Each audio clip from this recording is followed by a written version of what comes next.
Hey everyone, James Azar here with the CyberHub podcast for your daily practitioner brief. It's Monday, May 18th, 2020. And in the midst of COVID-19, the cyber threats are not decreasing. In fact, we're seeing a lot more cyber activity. Stuff from the last several months is starting to really pile up. And so we've got some news to share with you folks today. Let's get right into that. Hoaxcalls Botnet is exploiting Symantec secure web gateways. Hoaxcalls started, the botnet really did kick off in March of this year, right on the onset of the COVID-19 crisis. There's two new Hoaxcalls samples that showed up on the scene in April, incorporating new commands from its command and control server. These included the ability to proxy traffic, download updates, maintain persistence across device restarts, prevent reboots, and launch a larger number of DDoS attacks. There's a bunch of different ways to really take care of this specific vulnerability on the Symantec Secure Web Gateway. You can find that on our Practitioner Brief PDF. Go to cyberhubpodcast.com. Sign up for this PDF. Get it. It has the listing, a lot more detail. It also has the workarounds on how to deal with this. One of them being that version 5.2.8 is the updated version and will ensure that this Hoaxcalls botnet does not succeed in infiltrating your system.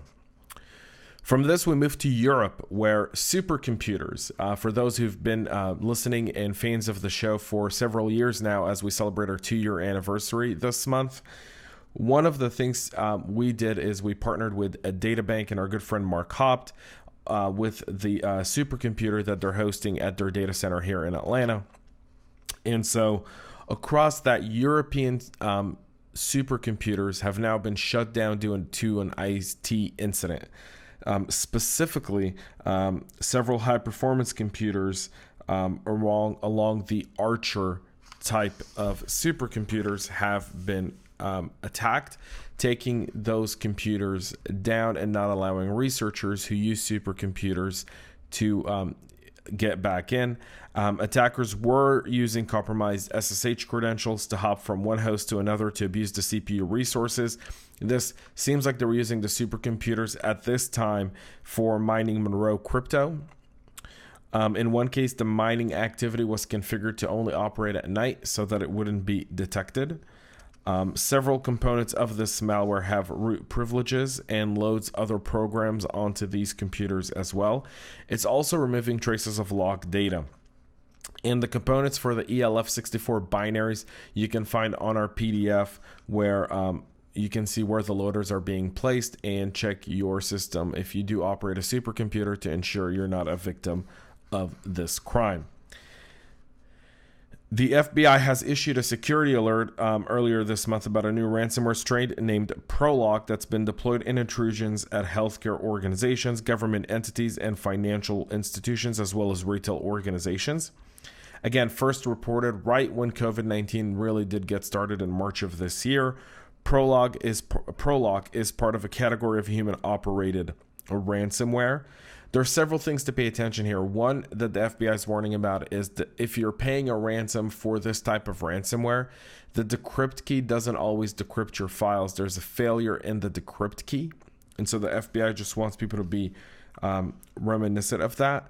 The other thing, obviously, like all ransomware attacks, isolate patient zero from the rest of the network and start remediating and investigating from there. And finally, and something really, really interesting, which I found on Bleeping Computer, Windows 10 Defender's hidden features have been revealed. So the Microsoft 10 built-in Windows Defender antivirus has a bunch of hidden features that apparently are really effective for security professionals. With that being said, you can actually get our PDF where we have the link to the GitHub page where you can get that information and update your Windows 10 Defender. Not only update it, but configure it properly, set some settings, and do a lot of really, really cool stuff with it, folks. A lot of good stuff happening today. We're just getting started this week. We've got a long week ahead of us here, folks, as we get midway through this month of May, as the economy starts to reopen, as there's what people are calling the new normal. We here at the CyberHub podcast are going to be covering that also with our virtual summit on cyber business operations. If you haven't registered yet, please make sure to do so. You can go to our website, cyberhubpodcast.com, to register, or you can follow up at any point period in time here on this specific podcast, or through our social media pages on LinkedIn, Facebook, Twitter, and Instagram for the registration link. Sign up now. I've got some great sessions coming up. Just had an awesome discussion for one of our sessions with Eddie Doyle, who is the global security strategist at Checkpoint, and talking about cyber business operations, talking about the CISO role in this post-COVID-19 crisis. A lot more coming up this week, folks, so make sure you are taking part of it.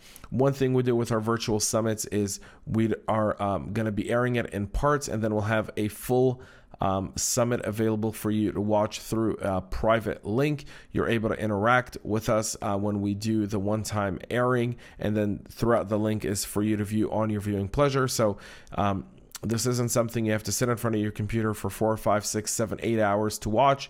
Just go now to our website, cyberhubpodcast.com, register there, and get some great content. We have some great speakers coming up.